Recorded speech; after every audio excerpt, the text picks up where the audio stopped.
New 72 Radio, the voice, views, and visions of the collective.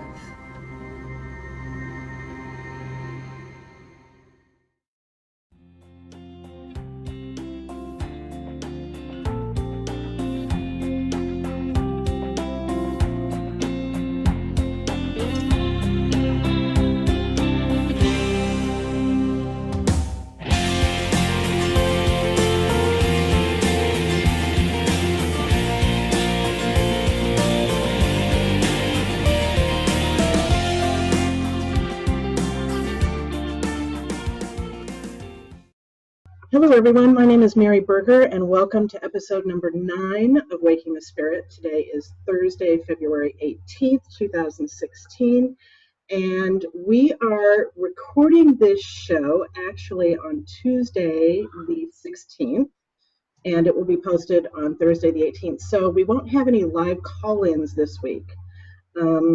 So for those of you who don't know or you're new to the show, this show is for those of you out there just starting to explore your spirituality, which includes me. It includes a lot of people. I haven't been on my path too long. So I'm hoping this show will be a resource of information where you can turn to get information about how to explore your spiritual path. It's as simple as that.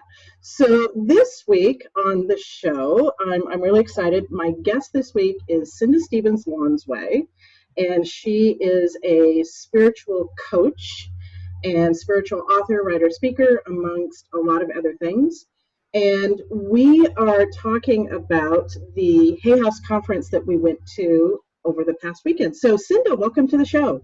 Thank you, Mary. I'm glad to be back. Yay, yay. So I'm sorry, go ahead. I think I'm kind of a groupie. This is your second time on the show, and you actually called in on the last show. Mm-hmm. So Cinda was on my 4th show, which was back in October, and we were actually talking about the book she is writing, and it's called I Know Now. And it's all about a true life experience she had and how she actually healed herself after the fact. And it goes through the whole story. And it's a fascinating book. And she is now in the process of editing the book. The book is finished and she's editing. And I have the honor of being one of her beta readers, which has been a lot of fun. So hopefully that book will be finished soon and published so you all can read it. It's fascinating. So you all will love it. So Cindy and I went to the Hay House I Can Do It conference this past weekend in Seattle. And for those of you who don't know who or what Hay House is, it's a publishing company that was founded back in the mid-'80s. I think it was 1984, by a woman called Louise Hay, hence the name Hay House. And it is a publishing company that publishes all sorts of books, videos, audios, meditations, all on spirituality and self-help. So they have what they call their I Can Do It conference, and they have 4 every year. And this was the first one for this year. Other conferences this year, they're going to have a conference in Toronto, Canada, May 21st through the 22nd. And I'm just looking up at my screen here. That's why my eyes went up. Philadelphia, Pennsylvania, September 16th through the 18th. And then in Fort Lauderdale, Florida, October 15th and 16th. So if anybody is interested in attending one of these conferences, that's when and where they're being held. So, Cinda, wasn't it a fun weekend? Yes, it was a blast. I'm still tired. I still look tired. Yeah, I haven't recovered yet either. I've been dragging for 2 days. Mm-hmm. Mm-hmm. So Cinda and I went to this conference, and I'll just kind of give you the lay of the land on the conference. It was at the Seattle Convention Center, and it was, what do you think, Cinda? There were a couple of thousand people there? Yeah, about 2,000. Mm-hmm. Yeah. So it started actually on Friday during the day. If you purchased the Friday ticket, you could attend a day-long seminar, and I think they had 4 of them, if I'm not mistaken. we didn't purchase that. We didn't start our attending the conference until Friday night. So Friday night they had a keynote speaker, and then they did a beautiful video tribute to Wayne Dyer, which was an hour and a half long. And it basically took a lot of Wayne's video presentations and kind of, took clips of each one, and it was really beautiful. Really. Yeah, I think, Mary, that actually they were all cut-ups from his PBS specials that he's done. Oh, okay, you're right. So I think they sort of did a collage of all of his PBS specials under certain categories that he's known for, and then that will be featured on as another PBS special. Right, right. And I think that one comes out sometime in the spring. Yeah, yeah. So prior to Wayne Dyer, they had the keynote speaker. His name was Robert Holden, and he is British. He was a lovely gentleman, and he is a Hay Health author, and wrote a book with Louise Hay called Life Loves You. And he was just very energetic, and talked about the process he went through in writing this book with Louise Hay, and talked a little bit about his kids and his family. He's also the author of the books Shift Happens and Holy Shift, if anybody's heard of those. So he was just very energetic, very inspirational. I really enjoyed his speech. Yeah, he was hysterical. He came out with the music blaring and dancing and made all of us get up and dance. And yeah, the book he wrote with Louise Hay is called Life Loves You, and that's her main way that she addresses everyone and signs off her emails, and it's her cornerstone go-to statement that she's known for within her company and those that she works with. And he being a psychologist or something like that, psychotherapist of some kind, he wanted to write this book with her. Yeah, it was quite lovely. I'm listening to the book on audio. I've listened to it a couple times now. I love it. It's read by him, and he's a fantastic storyteller. Do you have any favorite part of that book you want to share? Well, the preface of the book, or the introduction, is kind of long, but it gives you an idea, and he talked about it on stage at the I Can Do It conference, about how he came about making it happen. And the first time he met Louise, and he was at an I Can Do It conference, she wanted to do his makeup. Remember that? Yes, I do. Yeah. And he's like, okay. So moments before he went out on stage, he's like, you don't say no to Louise Hay. So he sat down and she did his makeup, and the clock was ticking down, and he finally goes out on stage, and right on time. And but that started this beautiful relationship, because right before he left her, she looked him in the eyes and said, Robert, life loves you. And it hit him in the gut and hit him in the heart. And he was altered in that moment. And then he sat with that forever. And then one day, when he was supposed to be writing something of his other books, he realized that he just couldn't leave her statement alone. And within a few hours had composed an entire book outline of a book he felt that Louise Hay and he should write together. And when she sent the idea to her, it happened to be on her birthday, and she went berserk, loving it. And then they spent days together writing the book. Yeah. I just can't imagine, as a writer, I just can't imagine the moment of sitting with a mentor in a room writing a book together. That sounds like pure bliss. Absolutely. Absolutely. Mm-hmm. So we have a lot to talk about. So I thought maybe I'd go into the following day. So that was Friday night. And so the next day we had two keynote speakers in the morning. I think they were an hour each. And the first one was Anita Moorjani. And for those of you who don't know what Anita, or who Anita Moorjani is, She is a woman who had a near-death experience, I guess you would call it. She suffered from stage 4 cancer for 4 years.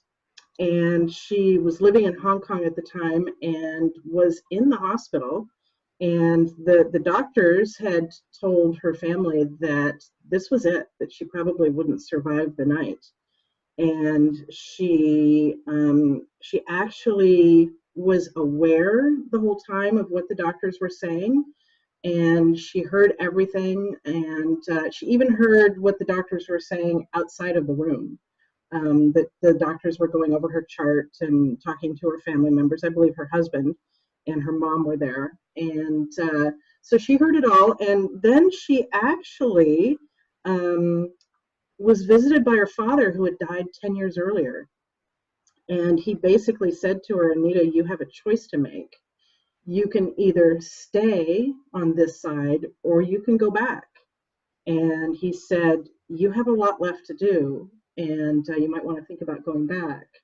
And, of course, what Anita said, she said, on the other side, it was just so fabulous and so wonderful. And I think it's kind of hard to describe, but she said that it was basically the most amazing feeling of love she had ever felt in her life. It was just flooded her and overwhelmed her. And her thought when her dad told her that she needed to go back was, I don't want to go back. Who wants to leave this wonderful, wonderful place and this wonderful feeling?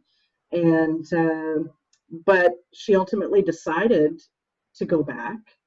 And she went back and woke up, came out of her coma that she had been in, I think she said, for 36 hours. Mm-hmm. And the doctors were really kind of amazed that she came out of her coma, and she told them that she was going to be fine, that she was going to come out of this, she was going to live, and that everything would be okay. And the doctors were really kind of skeptical, and I think it was within 4 days her tumor started to shrink, and within a couple of weeks there were no signs of tumors in her body at all. And the doctors kept saying, we're looking, we keep looking for the tumors, and we'll find them. We will find evidence of cancer in your body. And, she just kept saying, you're not going to find anything. So it's really, it's kind of an inspirational story. And she was actually discovered by Wayne Dyer. And he had heard about her and contacted Hay House and said, I need to find her. Can you track her down for me? And he actually met up with her and let her know that he wanted her to write her story. And I think Cinda and I have seen Anita speak twice, and I don't think she said it in this particular session, but when we saw her last April with Wayne Dyer in Portland, she had said that that I think she told the story that she had written the book the first time and given it to Wayne, and he read through it and said, Anita, you need to rewrite it again, and you need to write it from the perspective of first person. This is actually what happened to me, instead of like a dry recounting of the story. Do you remember that, Cinda? Yeah, she didn't say that this time. Yeah, what she did say this time, which was really cool, is how she received the news from Hay House. Remember, it came on an email on her birthday. Yes. And she was like, what? Because she had just given up telling her story, because she had chosen or thought, because when she came back from the other side, she felt that her mission was to share her story. So she shared her stories, and then she decided that she needed to share it in the medical community, and she started to share it within the medical community, and realized that the physicians and the nurses or whoever it was she was speaking to just couldn't grasp it. The questions that they asked and the confusion that they felt around it weren't benefiting her. So she decided, well, maybe this isn't what I'm supposed to be doing. So remember, she stopped sharing. And then the very next day, when she had said no to doing that, she gets this email from Hay House saying that Wayne Dyer has been trying to track her down, and would she consider writing a book for them that they are ready to publish. And she was like, what? And it was on her birthday. So yeah, so that was really cool. And when she had to rewrite the story, it ended up being so much better for her, because she was then able to use that to create what she spoke, you know. And really all she does is sit there and very naturally and beautifully share her experience and her story. Another thing I remember about her that Wayne Dyer said is that he had taken her, I think it was even just her manuscript, I'm not sure it was even published yet, and gave it to his mom, who was in the old folks home. Yes, that's right. That's right. And so she had read it, the mom had, Mrs. Dyer had read it and was so excited and no longer afraid of death because of it, that then she would run around the facility and share the good news with all these other older men and women. There's nothing to fear. There's nothing to fear. That's right. It's beautiful on the other side. Yes. So that was, yeah, she's extraordinary. Yes, she is. She was amazing. I don't think I could ever get tired of hearing her tell her story and talk. Agreed. Yeah, yeah. So moving on, the next keynote speaker that we had that morning was Marianne Williamson. And Marianne Williamson she's an author. She's written several books, and she's also a lecturer, and she lectures on what is called A Course in Miracles. And I've mentioned that book in the show before, and A Course in Miracles was written back, I think it was between 1965 and 1971, and it was actually channeled to a woman by an entity who called himself Jesus. And A Course in Miracles is 365 lessons, and the first half of the book has everything to do with retraining your mind, or trying to untrain your mind to think in fear-based terms. And the second half of the book, the second 180 some odd lessons, are all about training your mind to think in love-based terms. And the book is actually broken up into 3 sections. There's the actual book, there's then the student workbook, and then there's the teacher workbook. And Marianne Williamson actually lectures on A Course in Miracles every Monday night from Los Angeles, and I think it's from the Saban Theater, and 7:30 to 9:30, and she takes just one of the lessons every week and talks about it for an hour, and then takes questions from the audience. And so she was the second keynote speaker, and she is just this little tiny woman who is just so full of energy and so full of life, and she talks a mile a minute. And I tell people that, you know, when I first started listening to Marianne Williamson, probably about a year ago, I understood maybe 10% of what she was saying. And I'm to the point now where I can understand about 25% of what she says. I was really excited that during this hour when she spoke on Saturday, I understood everything of what she was saying. It all made sense to me. All made sense to me. So she was talking about, since it was Valentine's weekend, she was talking about relationships and the concept that relationships, every relationship we have is an assignment to us from the universe, and for us to work with and to learn something from those relationships, and the fact that everything happens for a reason. So she was talking about that, and she was talking about relationships as assignments to us, the same way as, you know, when we are conceived and we are growing in the womb, that, you know, cells have their own assignments, and it's all by divine creation and divine purpose that, you know, cells are assigned to the spleen, and certain cells are assigned to the heart, and like I said, it's all by divine creation. So we each have our own job here in the world, and and I just love listening to her lecture on this. And I think she's actually done this same talk. Was this the same talk that she did for Oprah last fall? Do you recall, Cinda? I think Oprah did that weekend where she had all sorts of spiritual speakers in, and she recorded them and then put them up on her website. And I think this was the same one that she did last fall. So I've heard it before. Well, it was so wonderful. Remember when she walked off the stage and then came down, and we were in the front row of the general seating area. Yes. And she walked right in front of us and stood right next to us. And man, she was a serious, dynamic person. You know, you could just feel her energy. It was crazy. I'm sorry, my cat is. I hope your cat's okay. Yes. I think he's hungry. Shoot. Yeah, she was amazing. Remember what she said about Cupid, about that there was a purpose and a reason for Cupid, and that when you're in a room and like, I'm going to paraphrase here, I'm not sure if I'm getting this right, but you know, there might be that moment in time where all of a sudden you feel this intense attraction to somebody in the room, and you wonder what the heck was that about, and okay. And she's like, you know, in those moments, you've probably been hit with the arrow of Cupid, and it's something to pay attention to. It's something to not ignore.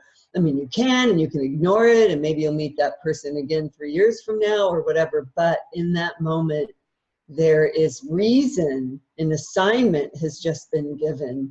Yes. A relationship with that person might be interesting, not necessarily romantic, but worth investigating.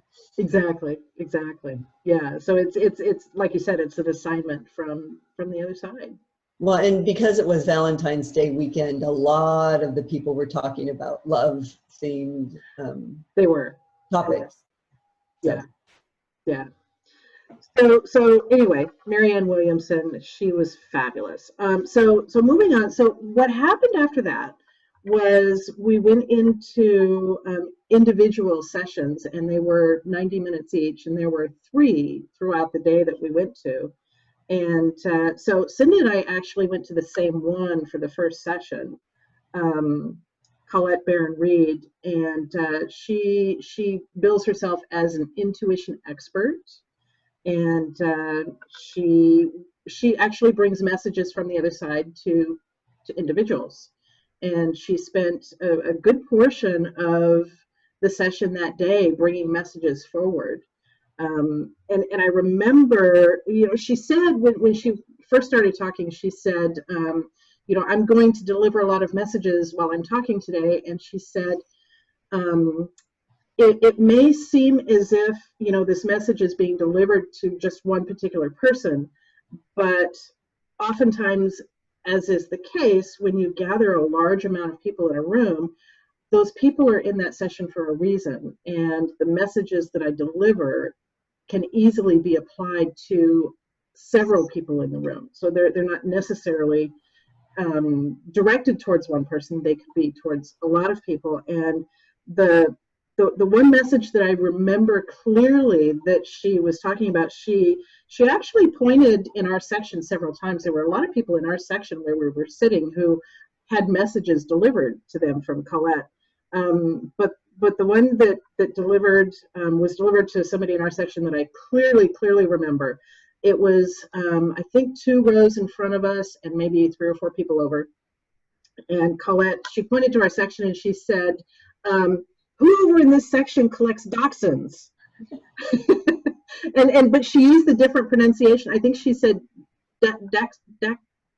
dachshunds, or anyway, it was a different pronunciation. But it was dachshunds. She says, who over in this section collects dachshunds? And, you know, it turns out it was this one particular woman. And, you know, she said, so there's somebody here who wants to give you a message. You collect dachshunds.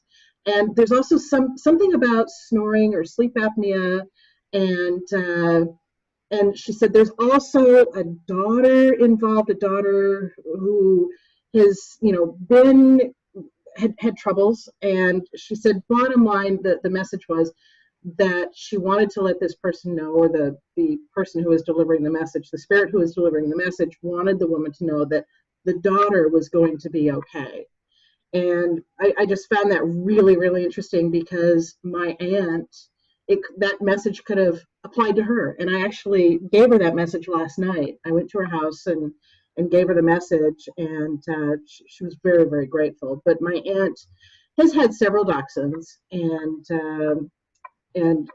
I won't give her name here, but she does have sleep apnea. So I knew that it applied because of that and the dachshunds. And she's had a daughter who has had troubles. And so she was just really grateful to get that message. Yeah, and I had the same thing happen to me about someone that was in the front row who had her husband come through, and he wasn't a very nice man, and how he was apologizing. No, it was her father. It was her father.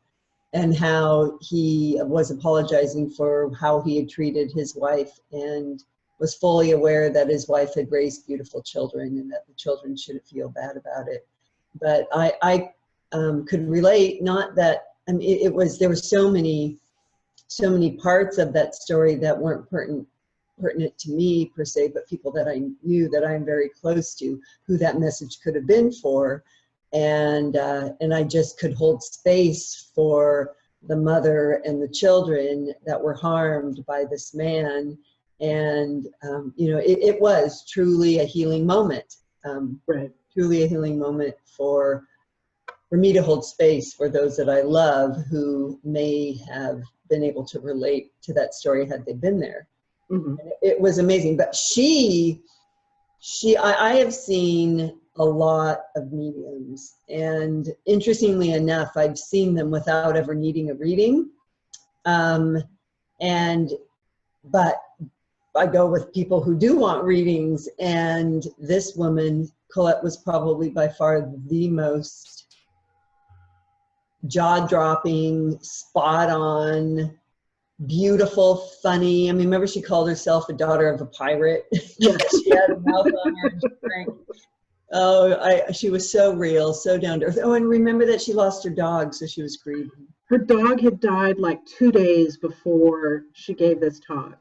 And she realized, and I read her blog that she posted right after she finished the session with us, and she said that she wasn't sure she had it in her to do it.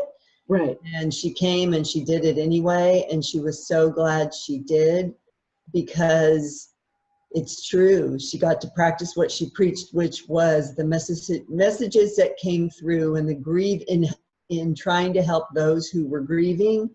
She helped her own grief. Yeah. And how she again was reminded of how important her gift is to the world. So exactly. I was so impressed with her. She was fabulous. She also she has a Canadian TV show called Messages from Spirit, and I haven't looked it up yet, but it apparently in Canada airs every night at 11 and 11:30, and I think this is the first season, and there's 36 episodes, and it was just released. So that's something to look at. I think that would be really fascinating to watch. I don't know if we could find it on Netflix or YouTube, but it's worth looking at. So that was Colette Baron-Reid. Really, really charming. So what was the next session you went to, Cinda? I think I went to Dr. Mike Dow when he was talking about brain fog and diet, and how the diet can help prevent Alzheimer's and dementia. Uh-huh. Awesome. And what was it you were telling me afterwards about, was it omega-3? Yeah, you know, the part for me, which is the most enjoyable of any of these people, is when they give me their story, like what brought them to the point where they are right now sitting on stage talking to me. And when he was like 15 years old, his brother, who might have been younger than him, had a massive stroke. And fortunately, because and when he started to share the story, he got real emotional and choked up. And this was a young man, and yet he's also a medical doctor, so he's had to have been to school already. Yeah. So in my older age, he probably is not as young as he appears, but like he was 12. Could have been 30. Yeah, so he said that he was watching his dad. His dad was a physician, and his father instantly knew somehow to give his son omega-3s. Mm-hmm. And because of that, the son, who is now grown, although still slightly numb on one side of his body, is able and capable of traveling the world by himself, when prior he was diagnosed as just being bedridden for the rest of his years. Wow. And so from that point on, he dedicated his life, Dr. Mike Dowded, to studying what this was and how nutrition could actually change the chemistry of the body and make it healthy. So, sorry, my cat. Pretty good. I don't know what that's about. So the session I went to while you were talking or seeing Mike Dow, I went to see Nick Ortner, and Nick Ortner is the author of a book called The Tapping Solution. Hi, is that Grim? Yes. Hi, Grim. Maybe if I hold him, he'll be quiet. Sorry. Yeah, maybe. So anyway, Nick Ortner is the author of a book called The Tapping Solution, which is a mixture of ancient Chinese acupressure with kind of a mix of what he calls modern psychology. And so he was really interesting. He actually brought 3 volunteers onto the stage.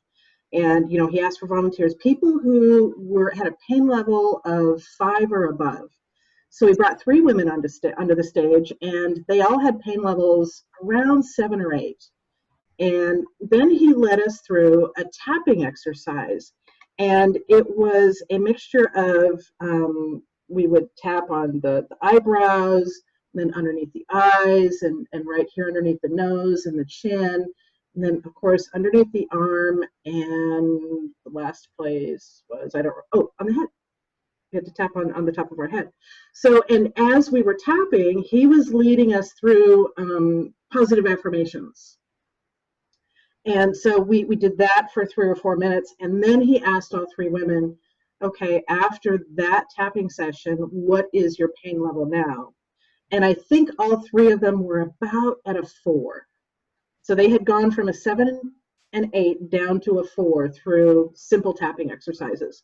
Then he took us through a much longer tapping exercise. I think it was probably 5 or 6 minutes, and with different affirmations. And after that tapping session, 2 of the women had absolutely no pain at all. And the third was, I think, at a 2 or a 3. Yeah, if that's I'm not mistaken. Really, really fascinating. And the reason I wanted to take this one was because I think it was back in 2008, I actually had a personal coach for 3 months, and we did weekly phone calls. She was in California, and I was up here in Washington. And we did weekly phone calls, and the purpose of the phone calls was stress reduction. I was in a very stressful job, and things were not going well. And at the end of each phone call, she took me through a tapping exercise, and it was awesome in how it just reduced my stress and allowed me to get on with the rest of my day. So he was just really, really fascinating.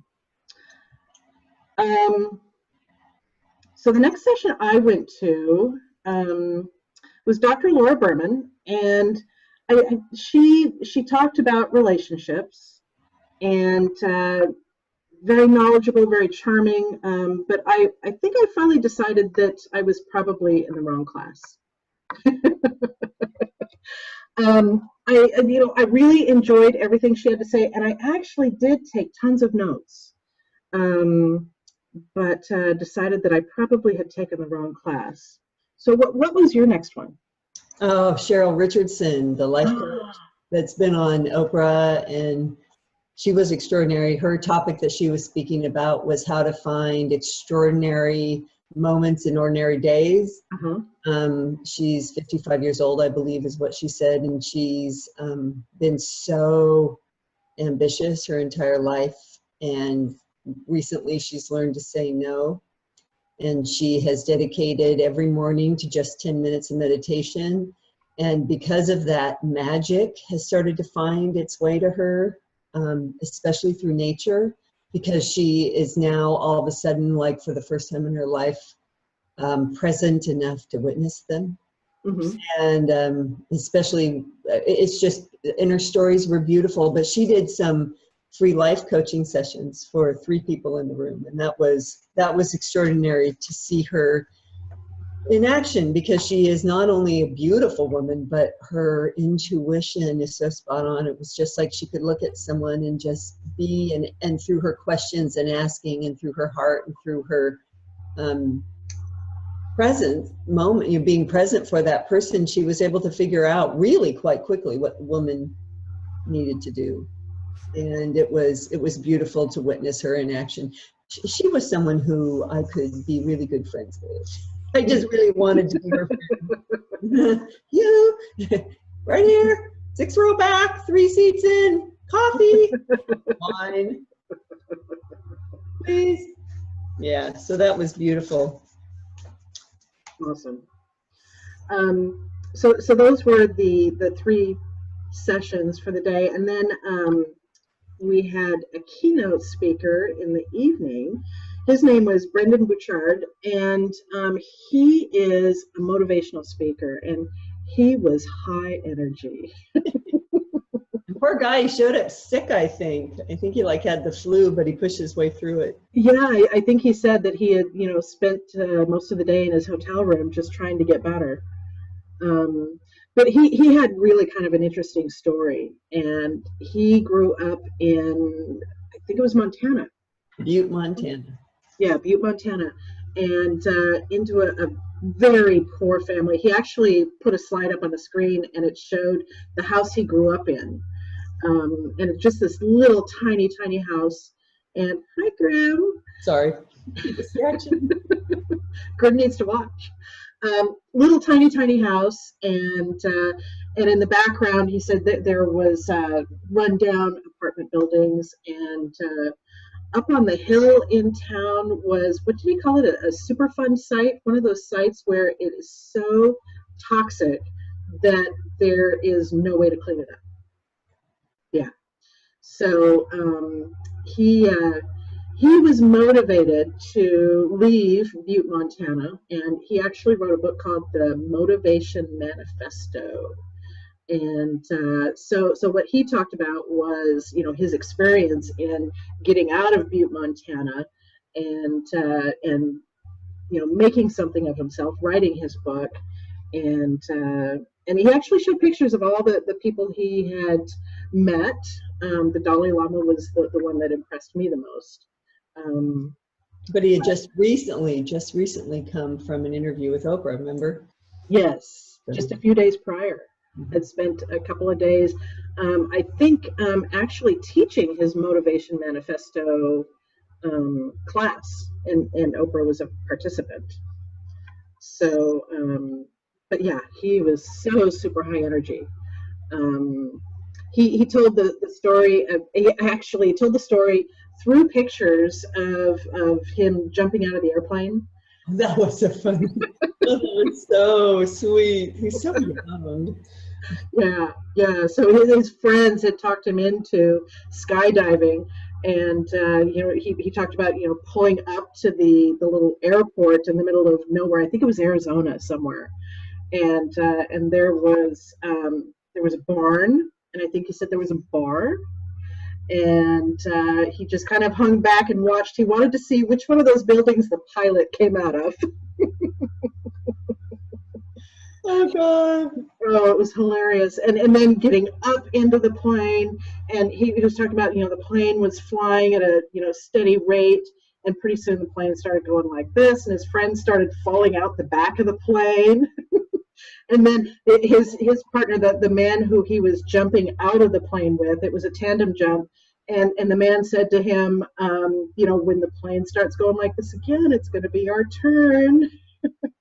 And just the fact that he eventually did jump out of the plane with protest, and then his tandem partner, kept hitting him and, kind of indicating to him, okay, it's time to pull the cord. And I think he actually pulled it like at the very last second. He was such an amazing storyteller. And what I loved about that is that he had no shame. He was totally just, and the pictures that he showed were not complimentary to him in any way whatsoever. No. The story that really meant the most a lot to me was when he was, he was in college, and he got in a near fatal car accident. Right. And he was, he was overseas, right? Wasn't he in Europe traveling? I think he was. And, down in the Caribbean, wasn't it? Yeah, in a very, very foggy road, and they were going way too fast, or very dark, and the corner came too sharply without any warning signs that there was a corner, and they rolled their car.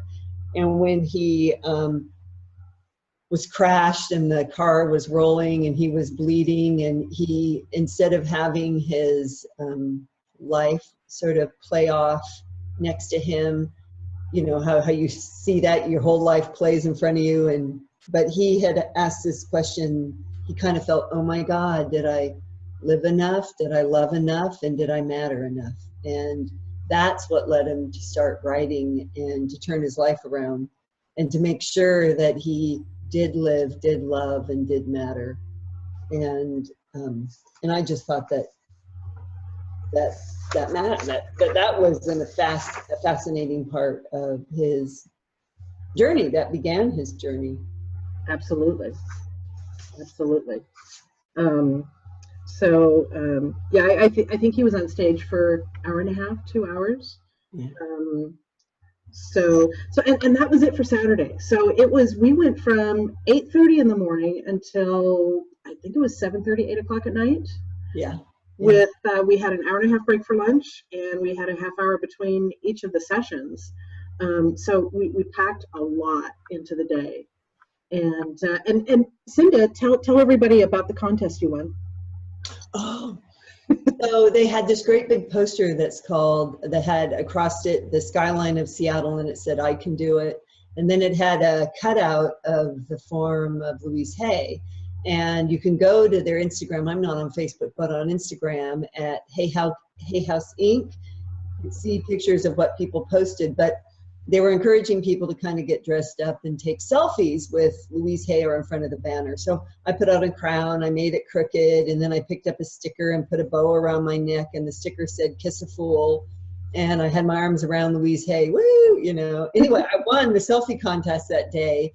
And for those that don't know me, what I love more than anything else in my spiritual practice is working with angels. And one of the women who has become one of my mentors is Doreen Virtue.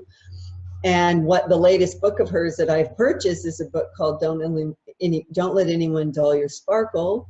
And what I won was a beautiful t-shirt that says, "Don't let anyone dull your sparkle," and a deck of angel tarot cards, which are, the little book on the inside is signed by both Doreen and Radley Valentine.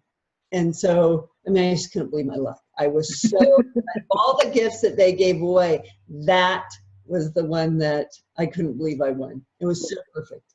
Yeah, it was amazing. And so then I posted my picture and my enthusiasm online, and Doreen Virtue commented and said, "Happy, enjoy many blessings and angel love," or angel kisses or something. It was awesome. Yeah. Pretty amazing. So now we're on to Sunday. And Sunday was almost as long as Saturday. They packed a lot into a day. And so the Sunday morning keynote speaker was Mike Dooley. And he wrote a book. I've got it pulled up over here on my iPad. The Top 10 Things Dead People Want to Tell You. And that was actually the title of the talk he was giving. And he's an older man, completely bald and very charming, very, very charming. And he kind of came out on stage trying to do the dance thing as well, but knowing that he wasn't as energetic as the person the night before. But he gave it his best try. So the top 10 things dead people want to tell you. You know, he sat down to write this book, and I'll just read you a couple of the things that dead people want you to know. So they want you to know that we were ready, you are not. There's no such thing as a devil or hell. We're sorry for any pain we may have caused. Your pets are just as crazy, brilliant, and loving here as they were there. I was glad to know that. Nothing we say can prepare you for the beauty of the moment you arrive. Yeah, he was spectacular. I remember at the very early stages of my spiritual journey, I would receive messages from the universe through Tech University, and that he would post, and I just thought he wasn't into it. But he says that he's a recovering CPA, and that he really truly that everything. I mean, so he doesn't speak to dead people, he doesn't see dead people, but he took the practical approach to answering these questions and trying to just connect the dots that, you know, logically this would make sense because of whatever. And so it was a practical guide to what dead people would say if they could say it. And so he's not coming from the perspective of a medium who's getting this message from actual dead people. And yet, by the time he got deeper into the final, you know, the final part of his list, the more sacred and divine his advice became. And it was really, I just really could almost feel the angels in the room applauding him. And so he might not say he has talents or gifts in that way, but of course he does. Yeah, he had to have. And he was extraordinary. I think the idea came, his story was the idea for the book came because once upon a time he wrote a message from the universe, and it was a message that went out to his email list about the 10 things people say to dead, or the 10 things dead people would want to say to us. And so then when Reed Tracy, the president of Hay House, contacted Mike Dooley and said, you know, wow, we really want to work with you. What are some of your ideas to, you know, that we can collaborate with? And Mike said, well, I have this idea, I have that idea, I have this idea, I have that idea. And Reed was like, yeah, all those have been written. And he goes, well, I wrote this interesting letter from the universe about 10 things that dead people could say to us. And Reed says, write that. So he had to take his list and then actually turn it into a book. And he read his book for us. And it was so well written that I actually went out and found the book and downloaded it. So awesome. Yeah. Awesome. Okay. I'm going to be reading it starting tomorrow probably. Yeah. Awesome. So that was the keynote on Sunday morning. And then we broke off into individual sessions again. And the first session I went to was my favorite one, hands down, of the entire weekend. And it was Sonia Choquette. And she is just this, again, just this tiny little woman, completely charming. And she was talking about developing your sixth sense, and the fact that your sixth sense, your intuition, and how there are two different types of people in the world. There are, she called them fifth sensory people, who are totally ego driven and listen to their ego, and that's how they operate, and they're all fear based. And then she said there's a whole group of people out there who are sixth sensory people, and they have developed the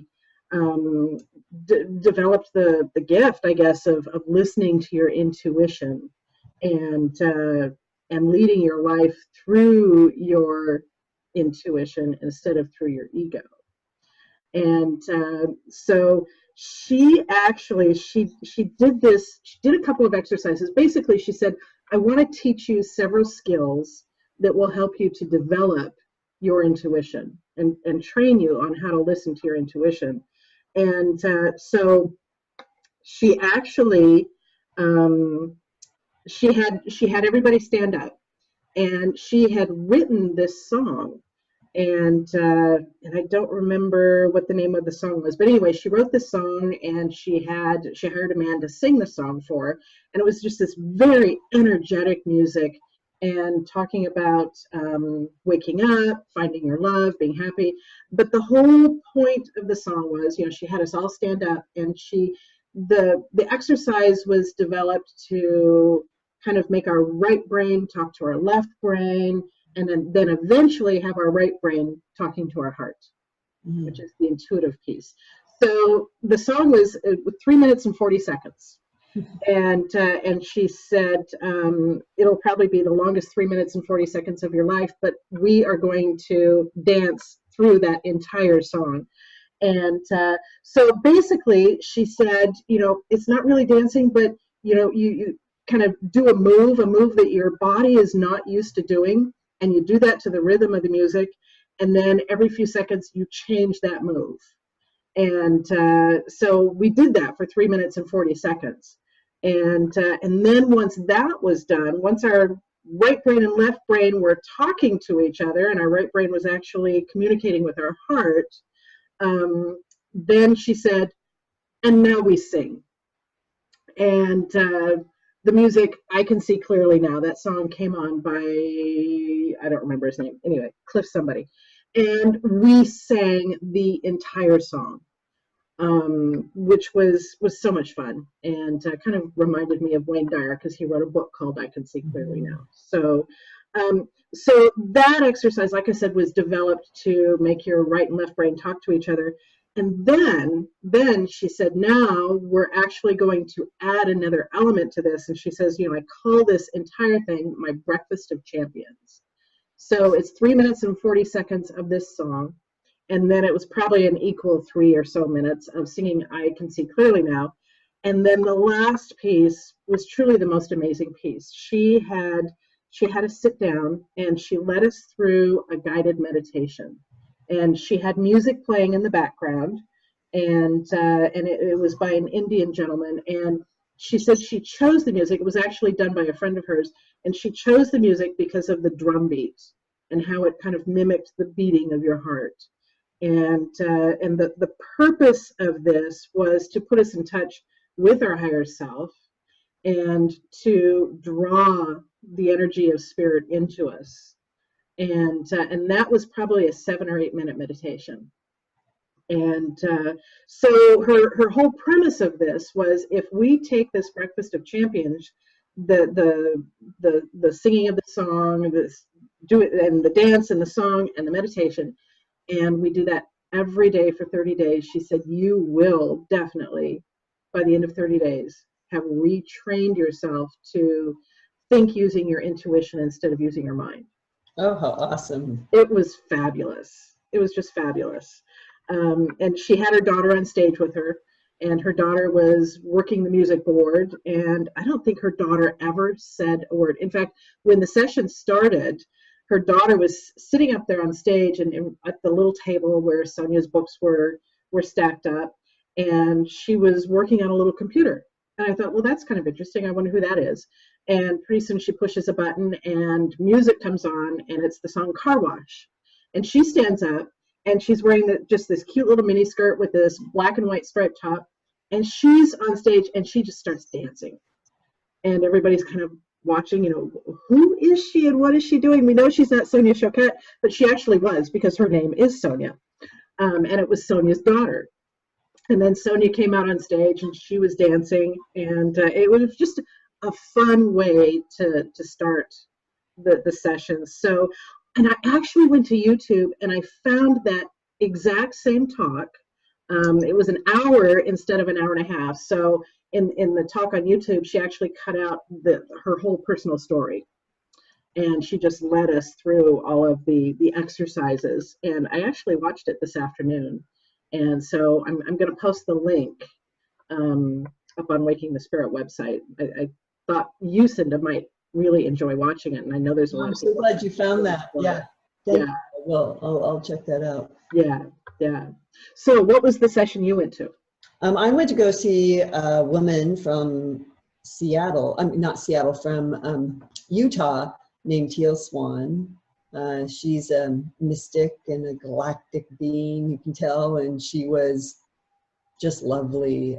She's beautiful, she's gorgeous. She pulled 2 people up on stage, and because it was Valentine's Day, she, you know, help them with their love issues. But, oh my gosh, yeah. So I guess the reason why I chose this class is because she said that she wasn't going to give the class a theme or a title until she took a reading of the class to see what the majority people in that particular class needed.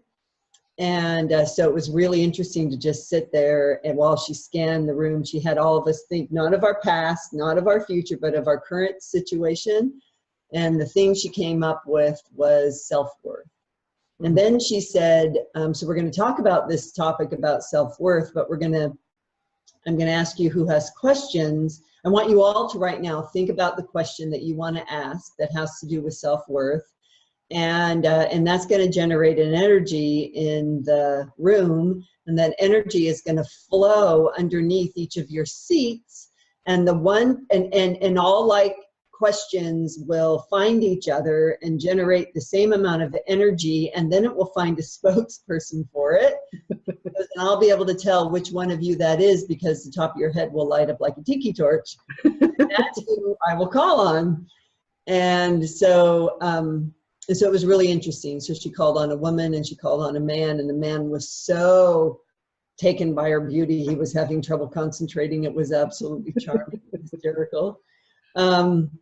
Oh, but one of the exercises she had us do, which was so profound and meaningful, is before she took the question, she had us partner up with somebody. So I partnered up with the young woman that was sitting to my left, and we had to look at our partner.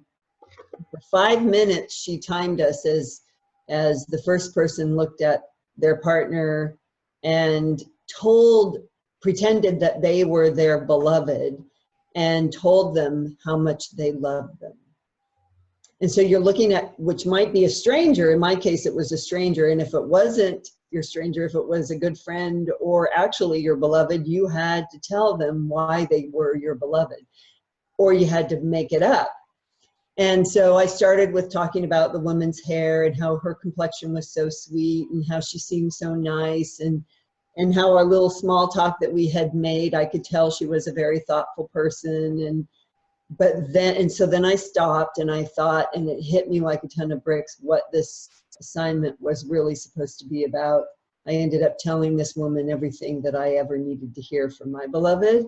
And while I was doing it, she started to cry and cry and cry, and my voice was cracking, and it was so powerful. It was so powerful to tell her everything. It wasn't like I became psychic and told her what I felt she needed to hear. I told her what she needed to hear, and from my real beloved. But it ended up being exactly what she needed to hear, and it was overwhelming. And then she was much younger than I was, and she didn't have the confidence to do it like I did it for her, but she was very thoughtful and very kind. But it changed the energy in the room. And Teal made us sit quietly and feel how that energy had shifted from one of desperateness to actual peace and feeling loved. And then she answered these questions, and it was beautiful. She was dynamic. Another thing that was really interesting is a lot of people ran up and took their crystals or their pocket stones or their amulets off their neck and put it on the table so she could bless it. Mm-hmm. You know, and she has a big following. It was pretty mystical and magical, and I was fascinated to be part of that audience. Yeah, and I know she's got a lot of videos up on YouTube. She has a lot of videos up on YouTube, and she's a very, very different sort of thinker. Yeah. And so either you really, really like her, or she makes you incredibly uncomfortable. And but she doesn't apologize for any of it. It's what she knows is the truth as she knows it, and shares it as she does. And I was very impressed. Yeah. Awesome. So the second session, I went to see Kyle Gray, who he kind of bills himself as the angel whisperer. And he's this, I mean, if I were to guess on his age, because I'm really bad at guessing people's ages, I would guess him to be late 30s, maybe. He's from Scotland, so he's got the Scottish accent, and I could have sat there and just listened to him talk the entire time. But he was really charming. He told the story of he started receiving visitations from angels, I think when he was 4 years old. The first angel visitation he got was the night his grandmother died. And it was actually the angels and his grandmother visited him. And you know, so it was just, talking to the angels was just commonplace for him. And he told the story of, you know, he always went to Sunday school. And so when he was about 15, he was, you know, he was desperate to figure out, you know, what am I going to do with my life? What is my life's purpose? Just like a lot of people do. And he was so funny because he told the story of, then I saw Buffy the Vampire Slayer. And he said, I figured out what my life's purpose was. Now, I've never seen Buffy the Vampire Slayer, so I don't know anything about that show, but I got the impression that, you know, it probably had to do with mystical forces and the like. So anyway, he became obsessed with Buffy the Vampire Slayer. And so one day the Sunday school said to him, it's either God or it's Buffy. Oh, that's adorable. He chose Buffy. He chose Buffy. Oh my God. He was so cute when he was telling that story. And but he went on to tell, you know, probably a couple of more serious stories about, I think one of the first times when he actually was doing readings, he was doing angel readings, he was at a family picnic. And I can't remember if it was his mom or dad with him, but they were at a picnic table, and he walked up to this man sitting at the picnic table. I think it must have been a relative because it was a family picnic. And he looked at the man, and he actually, Kyle saw this huge angel with big angel wings standing right behind the man. And he looked the man in the eye and he said, there is an angel standing right behind you.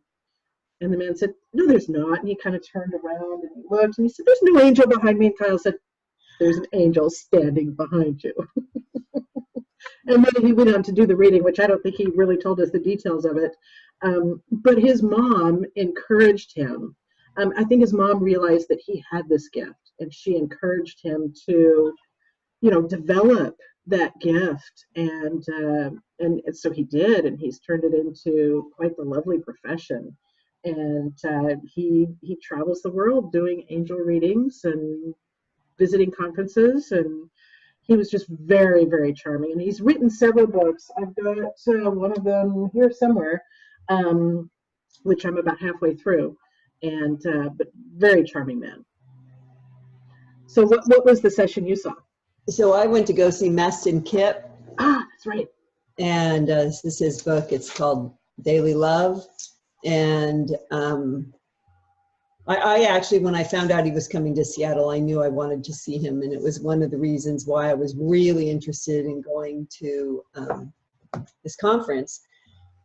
And the bonus was, and I didn't, to be honest, I didn't really know a lot about him, but for some reason I just knew that I really needed to sit in on his session. And then I picked up his book there in the bookstore and read the back of it and read the front of it, and so much of his vocabulary there that he uses about overcoming his addictions and his darkness, and then healing himself, and then becoming this motivational speaker and writer is very, very similar to my own process of healing from my trauma that I'm writing about. I mean, it was spectacular. The funny thing that he shares, though, is that this book, Daily Love, is written it's his personal story, but it's also named after his blog that went viral just a few years ago when Kim Kardashian got a hold of it and shared something that he had posted, and then it went viral, and then he became nationally, internationally known, and then of course ends up on Oprah and doing all that. And he's young and he's funny and he's motivational and he's real. And I got to meet him, and there was a picture up on my Instagram page under Cinda SL of he and I together, and he signed his book, Cinda, Keep Your Wise Heart Open, Mastin. That was my highlight. I won Doreen Virtue's t-shirt and cards, and I got Mastin Kip, got a picture with Mastin Kip in my, yeah, so that was beautiful and inspirational. And and he was saying that daily love was inspired out of anger, and his entire topic was about don't be afraid of your negative feelings. They're there for a reason. You know, so much of our new age thought is to push them away or feel bad that we're feeling them and pretend that we don't feel them, which actually in a way gives them more power, because if we don't pay attention to them or don't listen to them or honor them, they'll actually just fester in our body and cause our illness. And that's what was happening to him. And then he was covering up his illness with addictions. But he decided, when he decided to listen to his emotions, his negative emotions, and one was anger after a really hostile breakup, and he was so freaking angry, and he, you know, thought, I'll show you, to his ex-girlfriend, I'm going to create a daily love site. I'm going to show you, you bitch, and I'm going to show people how, you know, filled with love I am, and I'm going to tell everybody how, you know, a daily dose of love. And he did it all out of anger from a breakup. So I just thought that was hysterical. So anyway, so that was really inspirational and fun. His theme is purpose over pills. I don't have a problem with pills, but I love pills. Purpose over pills. Nice. And that probably, if ever you need drugs, alcohol, whatever addiction you might be drawn to, it's probably because you're lacking in purpose. And if you can find your purpose, you will no longer need that addiction. And at least that was true for him. Yeah, yeah, awesome. So, the last breakout session of the day, I went to see Radley Valentine, and you and I were in the car on the way home later that night, and I was telling you about the session with Radley Valentine, and I was talking to you about, I was just a little bit disappointed with the session, but, and I have to say that I wasn't being fair to Radley Valentine, and I want to publicly apologize to Radley Valentine for my lack of being fair. But he didn't know you were being fair until now. He didn't know, no, but I knew, and you knew, and I felt like I had to apologize for that. And the reason I wasn't being fair is because I had been to 2 sessions that day that just so energized me and so motivated me, and they were just such wonderful speakers that I kind of wanted a third one like that. I wanted to go in and have this fabulous meditation, and I wanted to be energized, and you know, I just wanted some inspiration. And Bradley is, you know, he's an angel card reader. He's a certified angel card reader, and he does a lot of classes with Doreen Virtue. And they've developed a lot of tarot card decks and oracle decks. And Bradley Valentine is just the most charming person ever. He's got this wonderful personality. He is a snappy dresser, and he's funny. And so, you know, I just want to say that, you know, he stood there on the stage and he delivered his message. He talked about the angels, and he talked about various angels and who they were and what their purpose was. And then he did, I'd say maybe a half a dozen angel card readings. And so I was comparing him to the other speakers, and they are so completely different, none better than any of the others. Bradley was just charming, just very charming. He's very talented with his angel card readings, and did some really fascinating ones, and then ended up giving all the decks away to the people he gave readings to. And he had a few left over and then gave them out to various audience members. There was a young boy sitting behind me. He looked to be about 12 years old, and he got one of the decks. And I thought, yay, the young boy got the deck. So anyway, I'm sorry, Bradley, that I misjudged you, and it was wrong, but you were very charming. So who did you see in your last session? Yeah, so I went to go see Barbara DeAngelis, and oh my gosh, I didn't know what to expect. I just felt an intuitive draw to go see her.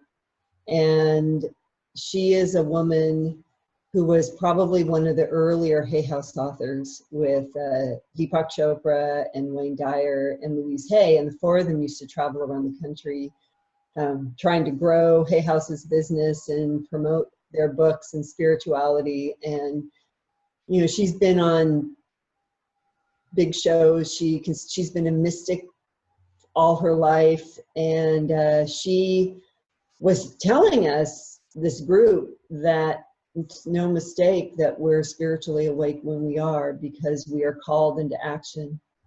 And she gave us a name, which I can't remember what it was, but she said, you might think that your life sucks, or you might think that the hard things you've been going through, don't I deserve a break already? But she said, let me tell you, you've each signed up for it. You raised your hand and you said, I want to be awake, and I want to get through this crap so I can hurry up and get on to my mission. And my mission is to help others awaken and be there when they do. And you can't do that until you clear all your stuff. And so, you know, your stuff is part of your awakening, and don't be afraid of it. It's there to show you. It's there for purpose. And she was so forceful and dying. I mean, you know, she wasn't motivational like all these people are. Even Maston, who I saw before, was rah, rah, rah, rah. And she just stood there in one spot. And I swear to God, all she did was look right at me.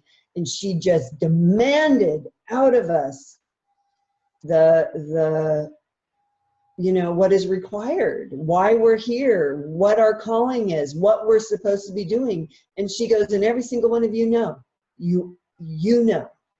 And she said, and if you don't know, then you know, that's okay. Get quiet. It'll reveal itself to you.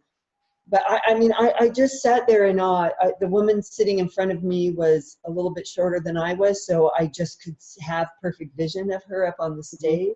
And I swear, like I said, she spoke to me. All I sat there on the edge of my seat, nodding my head, going, oh my God, I know what you mean. You're speaking to me. I know, I get this. So I had printed off this thing. I'm just going to show your audience really quickly, but I printed this off about my book. It's called I Know Now, and a little synopsis of the book in front, and then the first 3 prefaces for each of my chapters, and then a little bio about me and contact information on the back. I had printed this off to give to Maston because I just knew that I had to give it to someone, and I was really called to take this, or to create this, before I left. And but I didn't know why. But then the opportunity to give it to Maston never presented itself. It never presented itself, and I wasn't going to be that sort of person that, you know. And all of a sudden I knew it's not Maston that needs this, it's Barbara. Yeah. She needs to know that everything she said is exactly where I am in my own spiritual journey and what I'm showing up to do in my life. And so I went to her assistant, handed it to her assistant graciously accepted it. And, you know, it's not for anything other than to say, Barbara, your message matters.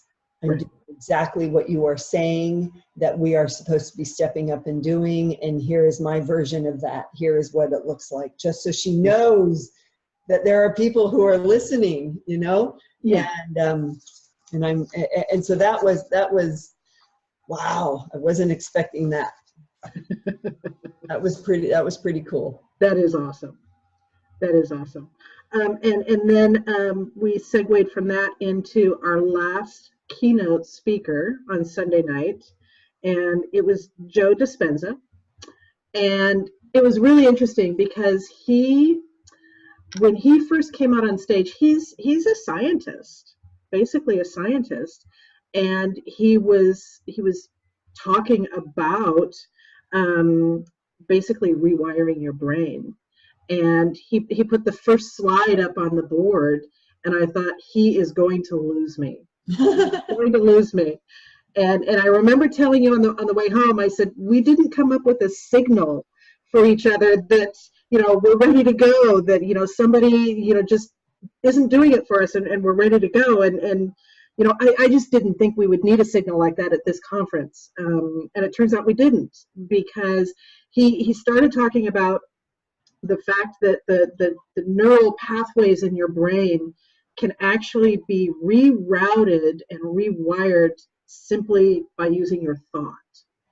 And by the time he was finished with his talk, he was able to kind of reweave that entire story and bring a spiritual base to it, which was really fascinating. It's not often that you see a scientist who has such a spiritual base to him.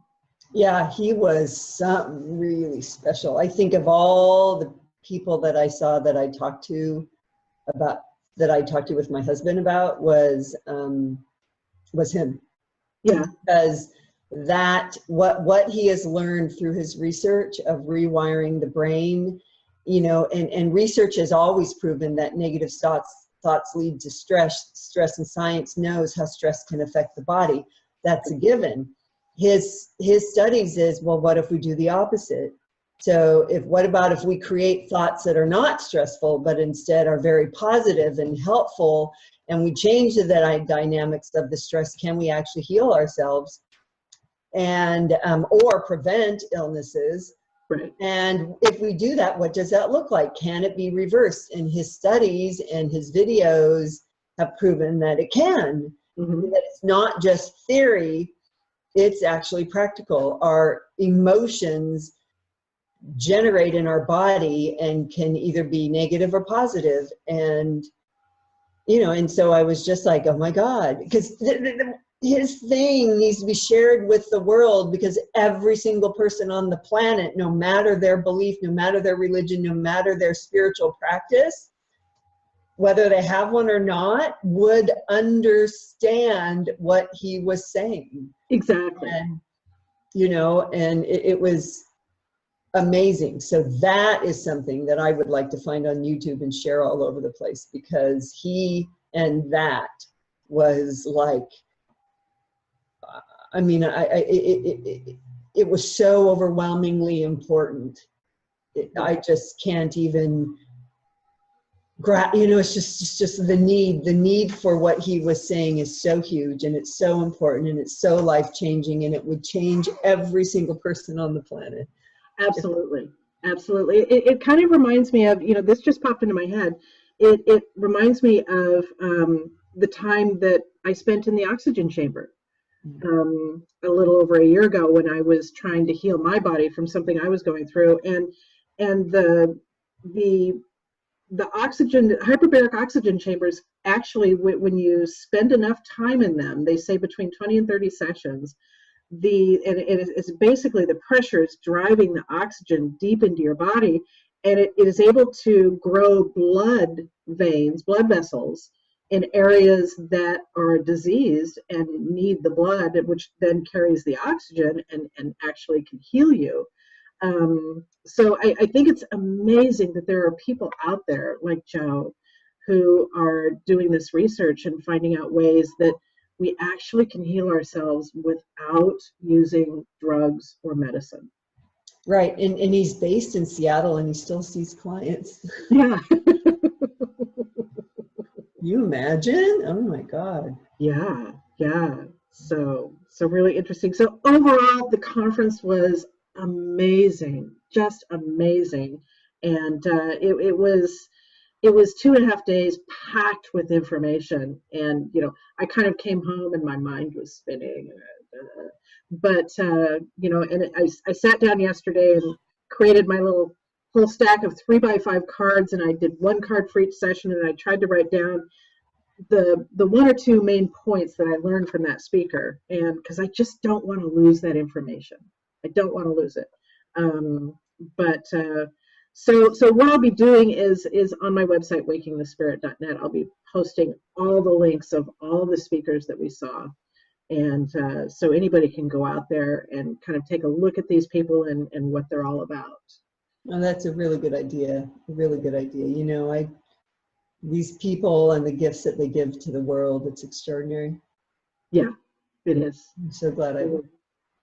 So anyway, thank you, Cinda, for being on the show and talking to me and all my listeners about all your experiences for the weekend, and I really, really appreciate it. Always a pleasure, my friend. Always a pleasure.